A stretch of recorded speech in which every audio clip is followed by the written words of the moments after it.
Orang yang dijamin masuk neraka, Amr bin Hisham atau Abu Jahal, bahagian 2. Kisah Abu Jahal dengan Al-Irashi. Buku sejarah, koleksi cerita sejarah, dan lain-lain menyebut bahawa seorang lelaki dari Irashi, nama suku, datang ke Mekah dengan untanya, dan Abu Jahal membelinya. Dia menangguhkan pembayaran. Maka lelaki Irashi itu berdiri di tempat perhimpunan Quraisy dan berkata, "Siapakah yang dapat menolongku daripada Abul Hakam bin Hisham?" Mereka mengisyaratkan bahawa dia harus pergi kepada Rasulullah. Mereka berniat untuk bermain-main dengan orang ini dan mengejek Rasulullah, selawat dan salam untuknya. Al-Irashi memberitahu Nabi SAW, maka beliau keluar sehingga beliau bertemu dengan Abu Jahal dan mengetuk pintunya. Abu Jahal berkata, "Siapa ini?" Beliau SAW menjawab, "Muhammad, keluarlah." Maka dia pun keluar sambil kulitnya menjadi pucat, menggeletar dan gagap serta hilang kekuatan. Nabi SAW bersabda, "Berikanlah kepada orang ini haknya." Abu Jahal berkata, "Jangan marah dulu, aku akan berikan apa yang patut kepadanya." Abu Jahal memasuki rumahnya dan kemudian keluar membayar hak lelaki itu. Lelaki dari Irashi itu menghadap dan berdiri di atas majlis orang yang ingin mengejek Rasulullah SAW dan berkata, "Semoga Allah membalas kebaikannya, aku telah mengambil hakku." Jadi orang ramai terkejut. Kemudian tidak lama selepas Abu Jahal datang, mereka mencelanya dan berkata dengan nada mencela, "Alangkah hinanya, apa yang telah kamu lakukan?" Abu Jahal menjawab, "Celaka kamu, ketika dia mengetuk pintuku. Saya mendengar bunyi yang menakutkan, di atas kepalanya terdapat seekor unta besar yang belum pernah saya lihat sebelumnya. Demi Allah, jika aku enggan atau terlambat, dia akan menyerangku." Al-Bushiri radhiyallahu anhu ketika menceritakan kejadian ini dalam bait syariatnya. Nabi telah memutuskan kes hutang Al-Iraqi dan telah melakukan keburukan kepada Abu Jahal dalam jual beli. Nabi mengambil inisiatif untuk pergi menemui Abu Jahal dan menerkamnya sehingga dia tidak bergerak dan segera melunaskan hutangnya. Maka Abu Jahal memberikan haknya kepada Al-Irashi dalam keadaan hina, kerdil, hina, tertekan dan kalah. Dia merasakan dia berkuasa sedangkan dia sebenarnya tidak, berpura-pura berani, lalu Allah Subhanahu wa Ta'ala menghinakannya, membalas tipuannya kembali baginya.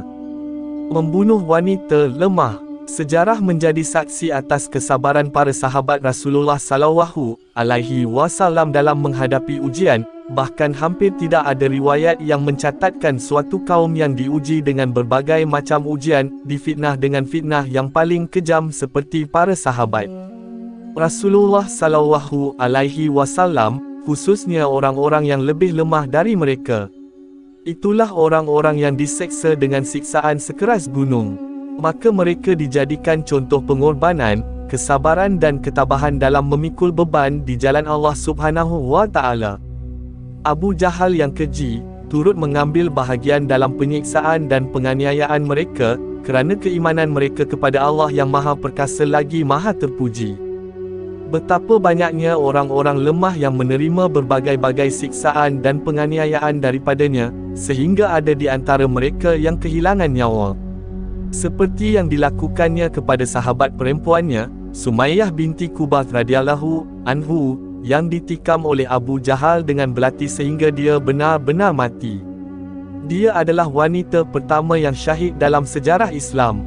Di manakah letaknya kelelakian seorang lelaki apabila dia mendera wanita tua, yang tiada daya dan upaya? Malah di manakah karisma orang Arab apabila salah seorang daripada mereka mendera wanita dan menyeksa mereka? Sumayyah radhiyallahu anhu telah tercatat dalam sejarah di atas lembaran yang putih bersih dan diberkati, dalam sejarah wanita yang didera oleh lelaki, yang paling melampaui batas seperti Abu Jahal, baginya laknat Allah, sebagaimana yang dicatat oleh sejarah dalam cadar hitam yang penuh dengan aib. Ditambah satu sisi lagi untuk Abu Jahal bin Hisham menjadi saksi atas keburukan, kemungkaran dan kejantanannya yang tercemar, menjadikannya dalam hitungan orang yang berdosa. Satu lagi cerita, Abu Jahal menyeksa seorang lagi wanita mukmin yang mula-mula masuk Islam, dia adalah Zinirah. Seorang hamba Bani Makhzum, lelaki yang hina ini menyeksanya dengan siksaan yang pedih sehingga dia menjadi buta, tetapi mata hatinya melihat dengan cahaya kebenaran. Kerana itu, Abu Jahal menjadi semakin marah dan iri hati lalu berkata kepadanya, "Sesungguhnya La'ata dan Uzza yang melakukan ini kepadamu, wahai Zinirah." Dia menjawab dengan bangga dan mengejek, "Bolehkah La'ata dan Uzza mengetahui siapa yang menyembah mereka dan siapa yang tidak menyembah mereka? Tetapi ini adalah perkara dari langit, dan Tuhanku, Maha Suci Dia, mempunyai kuasa untuk memulihkan penglihatanku." Keesokan harinya di pagi hari, Zinirah dapat melihat dengan izin Allah Subhanahu wa Ta'ala. Ketika itu orang Quraisy dan Abu Jahal berkata, "Ini adalah sihir yang berterusan dari sihir Muhammad." Kemudian dia dibeli oleh seorang Muslim, pemberi kebebasan dan pembebas perhambaan, Syekhul Islam yang berwibawa, Abu Bakar As-Siddiq radhiyallahu anhu, kemudian membebaskannya. Abu Jahal, semoga Allah melaknat, cuba dengan segala keburukan dan kebejatan untuk menghalang jalan di hadapan orang-orang mukmin dari kalangan sahabat Nabi sallallahu alaihi wasallam. Dia pernah datang kepada lelaki yang mulia dan berkata kepadanya, "Apakah kamu akan meninggalkan agamamu dan agama ayahmu yang lebih baik daripadamu?" Tanda seru petik 2. Abu Jahal memburuk-burukkan pendapat dan tindakannya, memperbodohkan alasannya, merendahkan maruahnya. Dan jika dia seorang pedagang, dia berkata kepadanya, "Kamu akan rugi dalam perdagangan, hartamu akan habis dijual." Dan jika dia seorang yang lemah, maka Abu Jahal memukul dan menyeksanya serta membuat muslihat untuk menggodanya.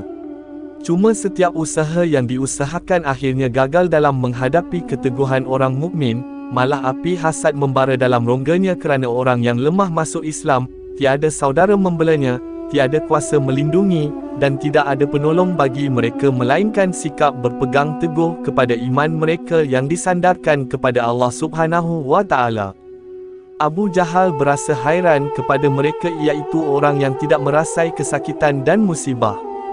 Dia menyatakan di hadapan orang-orang sepertinya, "Apakah kamu tidak hairan kepada mereka dan pengikut-pengikut mereka? Sekiranya apa yang dibawa Muhammad itu adalah kebaikan dan kebenaran, nescaya mereka tidak mendahului kita daripadanya. Adakah Zinirah mendahului kita dalam hidayah?" "Ya, wahai Abu Jahal, sesungguhnya demi Tuhanku, Sumayyah, Zinirah dan selainnya telah mendahuluimu dalam kebaikan. Sesungguhnya tinggal amal Zinirah di sisi Allah, dan kekal bagi kamu kutukan dan kejahatan, sehingga Allah mewarisi bumi dan segala isinya. Sungguh menakjubkan jiwa mereka, iaitu mereka yang telah menggariskan dan merancang lembaran-lembaran yang terang dalam catatan keimanan, menerangi sejarah dunia dengan perbuatan mereka yang penuh dengan cahaya kemuliaan. Mereka menjadi pelakon sejarah dunia dan juga dunia sejarah. Adakah sejarah kemanusiaan pernah mencatatkan orang seperti mereka?" Keraguan-raguan Abu Jahal, pengislaman Hamzah dan Umar radhiyallahu anhu, menunjukkan bahawa dakwah itu terbuka dan menjadikan orang yang berjiwa bersih menerima dan beriman dengan dakwah baru. Satu perkara yang menjadikan umat Islam secara terang-terangan dan melaksanakan tawaf di Masjidil Haram, membentuk halakah kumpulan-kumpulan bulatan di sekelilingnya dan berbincang serta berunding dari segi kaedah penyebaran dakwah mereka. Sebelum ini, mereka tidak dapat ke Masjidil Haram, tetapi secara senyap-senyap dalam koordinasi dengan perasaan takut dan berhati-hati. Oleh itu, pemikiran orang-orang Quraisy yang tinggi, khususnya Firaun umat ini, menggoncangnya, perasaan gementar menguasainya hingga merinding di seluruh sendi-sendinya, meremukkan lengan atasnya dan melumpuhkannya, dan asap kehinaan dan kehinaan. Kekalahan menyelubungi wajahnya, seolah-olah wajahnya ditutupi oleh beberapa malam yang gelap. Dia memikirkan cara lain, membunuh seseorang yang masuk Islam. Dia diperintah oleh kelalaian-kelalaian, dilemparkan oleh kebodohan dan kesombongan. Dia ingin memperolok-olokkan Al-Quran dan Rasulullah sallallahu alaihi wasallam, maka Allah Subhanahu wa Ta'ala menghinakannya dan menjatuhkannya ke neraka, iaitu tempat kembali yang paling buruk. Allah Subhanahu wa Ta'ala hinakan dia di dunia dan akhirat dan masukkan dia ke dalam neraka. Kebohongan dan mengada-ada serta hasadnya. At-Tirmidzi rahimahullah meriwayatkan dalam As-Sunan, bahawa Abu Jahal berkata kepada Rasulullah sallallahu alaihi wasallam, "Sesungguhnya kami tidak mengingkarimu, tetapi kami mengingkari apa yang engkau bawa." Maka Allah Subhanahu wa Ta'ala menurunkan firman-Nya, "Sebenarnya mereka tidak mendustakan kamu, tetapi orang-orang yang zalim itu mengingkari ayat-ayat Allah." Surah Al-An'am 33.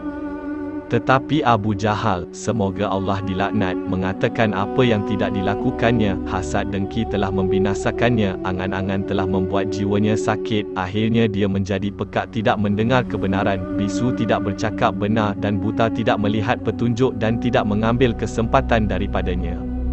Ibnu Abbas radhiyallahu anhu berkata, ketika berbicara tentang Quraisy dan Abu Jahal, Rasulullah sallallahu alaihi wasallam digelar Al-Amin, orang yang jujur. Mereka tahu bahawa dia tidak berbohong sedikit pun, tetapi mereka melampaui batas mereka. Abu Jahal pernah berkata, "Kami tidak menafikan kamu wahai Muhammad, sesungguhnya kamu di pihak kami seorang yang jujur, tetapi kami mengingkari apa yang kamu bawa kepada kami." Abu Jahal telah berterus terang tentang kedengkiannya terhadap salah seorang daripada orang ramai yang licik, seperti berkata, "Demi Allah, Muhammad adalah seorang yang jujur, tidak pernah berbohong sama sekali. Tetapi jika Bani Qusay pergi dengan bendera pengairan, tembok pemisah, musyawarah dan kenabian, maka apa yang tinggal untuk seluruh Quraisy?" Gangguan Al-Quran oleh Abu Jahal. Abu Jahal membuat kerosakan di muka bumi, membuat fitnah, sombong dan angkuh dengan kebenaran, mengarahkan segala sesuatu untuk menyalahgunakan dan mempersendakkan ayat-ayat Al-Quran. Dengan harapan ini akan menghakis dakwah Islamiah di awal kemunculannya. Kitab-kitab tafsir yang diabadikan, hadis dan sejarah serta banyak lagi rujukan lain, Abu Jahal akan bersikap lancang terhadap Al-Quran Al-Karim, dan berikut adalah beberapa contoh. Mufassir berkata, ketika firman Allah Subhanahu wa Ta'ala turun, dan di atasnya ada 19 malaikat penjaga, surah Al-Mudatsir 30. Abu Jahal berkata, "Wahai suku Quraisy, ibumu telah melahirkan kamu dengan sia-sia." Muhammad mengakui bahawa tenteranya yang akan menyiksa kamu di neraka dan memenjarakan kamu di dalamnya adalah 19 orang, sedangkan kamu kaum Quraisy adalah yang paling ramai dalam masyarakat. Tidak bolehkah setiap ratus daripada kamu menghadapi salah seorang daripada mereka? Maka Allah Subhanahu wa Ta'ala menurunkan ayat sebagai balasannya, "Dan tidaklah kami jadikan penjaga neraka melainkan dari malaikat, dan kami tidak jadikan bilangan mereka melainkan sebagai cobaan bagi orang-orang kafir." Surah Al-Mudatsir 31. Di antara penghinaan Abu Jahal dan kejahilannya bahawa apabila Allah Subhanahu wa Ta'ala menyebut tentang pohon zakum, Abu Jahal berdiri dan berkata, "Wahai Quraisy, tahukah kamu apakah pohon zakum yang digunakan oleh Muhammad sebagai penyiksaan kepadamu?" Mereka menjawab, "Tidak." Abu Jahal berkata, "Kurma Madinah kering dengan mentega. Demi Allah, jika boleh, kami akan memakannya dengan cepat, hanya menelannya." Kemudian dia membawa mentega dan kurma dan berkata kepada kawan-kawannya, "Makanlah dengan cepat," sebagai ejekan dan ejekan terhadap firman Allah Subhanahu wa Ta'ala. Maka Allah Subhanahu wa Ta'ala menurunkan firman-Nya, "Sesungguhnya pohon zakum adalah makanan bagi orang-orang yang berdosa. Ia seperti tahi minyak yang mendidih dalam perut, seperti air panas yang mendidih." Surah Ad-Dukhan 43 hingga 46. Pohon yang buruk ini, zakum, tumbuh di dasar neraka. Ia adalah makanan Abu Jahal dan setiap orang yang berdosa dan musyrik. Allah Subhanahu wa Ta'ala telah menamakannya pohon yang terlaknat. Apabila penduduk neraka datang memakannya, maka mendidihlah perut mereka seperti air yang mendidih. Allah Subhanahu wa Ta'ala telah melaporkan bahawa penghujungnya ialah pertengahan neraka. Makanannya adalah zakum dan minumannya adalah nanah al-muh. Allah Subhanahu wa Ta'ala pun menjawab dengan kaedah ejekan, hina dan cemohan. Firman-Nya Subhanahu wa Ta'ala, "Rasakanlah, sesungguhnya kamu seorang yang gagah perkasa dan mulia." Surah Ad-Dukhan 49. Inilah kemuncak penghinaan dan gangguan Abu Jahal. Semoga Allah dilaknat, seolah-olah Allah Subhanahu wa Ta'ala telah berfirman kepadanya, "Sesungguhnya kamu adalah orang yang hina." Penyair berkata, "Tuhanku menuangkan air yang sangat panas, mendidih untuk diminumnya, membakar mukanya sedangkan dalam perutnya mencairkannya." Dan nampaknya Abu Jahal dan kumpulannya sedikit pun tidak menghiraukan kaedah buruk ini, maka Abu Jahal kembali kepada strategi asalnya dengan mengganggu dan menyakitkan. Strategi buruk berlega di sekelilingnya dan Allah Subhanahu wa Ta'ala menggugurkan amalannya. 3 tahun boikot, Nabi sallallahu alaihi wasallam terus menyampaikan perintah Tuhannya Subhanahu wa Ta'ala. Sabar mengharapkan pahala, pemaaf, ikhlas, mulia dan lemah lembut. Perkara yang memasukkan hidayah ke dalam hati sesetengah orang, jauh dari Abu Jahal dan tuan-tuannya yang mengagungkan syirik dan berhala. Mereka keliru dalam urusan mereka, berebut kiri dan kanan, keliru dalam lautan prasangka. Yang paling utama di antara mereka ialah Abu Jahal. Ideanya sudah habis, jalan menuju kebenaran kabur, dia tidak tahu apa-apa selain keburukan sebagai cara hidupnya, penipuan yang buruk sebagai sarangnya. Dia bersekongkol dengan sekumpulan orang musyrik, bersama-sama mencari jurang antara pintu keburukan dan dosa. Mungkin mereka mencari jalan yang boleh menamatkan Islam dan umat Islam. Mereka mencipta muslihat dan merancang jenayah paling kotor dalam sejarah. Mereka bersepakat menyokong antara satu sama lain dalam memboikot umat Islam, khususnya dari Bani Al-Muttalib dan Bani Hashim. Mereka mencatat lembaran kezaliman ini, kemudian menggantungnya di pintu Kaabah, mengasingkan orang Islam di kampung Abu Talib pada malam bulan Muharram tahun ke-7 kenabian. Lelaki yang diselubungi dosa dan licik itu, Abu Jahal redha dengan boikot ekonomi yang merupakan satu dosa, satu kezaliman yang amat pedih dan melanda umat Islam dengan keras, yang mereka terima dengan kesabaran yang indah dan kesabaran yang terpuji. Jadi mereka menanggung ujian untuk kemuliaan dan mereka mampu bertahan. Pemboikotan ini berlangsung selama 3 tahun berturut-turut. Abu Jahal tidak berputus asa dalam menimpakan pukulan maut kepada umat Islam. Dia menghalang setiap orang yang ingin masuk ke kampung Abu Talib dengan membawa makanan untuk orang Islam, dengan harapan orang Islam akan meninggalkan agama Nabi Muhammad selawat dan salam kepada baginda. Namun, Abu Jahal tidak dapat mencapainya. Adakah sesiapa meninggalkan jalan terang untuk berjalan dalam kegelapan? Sumber Orang Dihukum Neraka, Perpustakaan Darul Ilmi, edisi pertama Syaiban.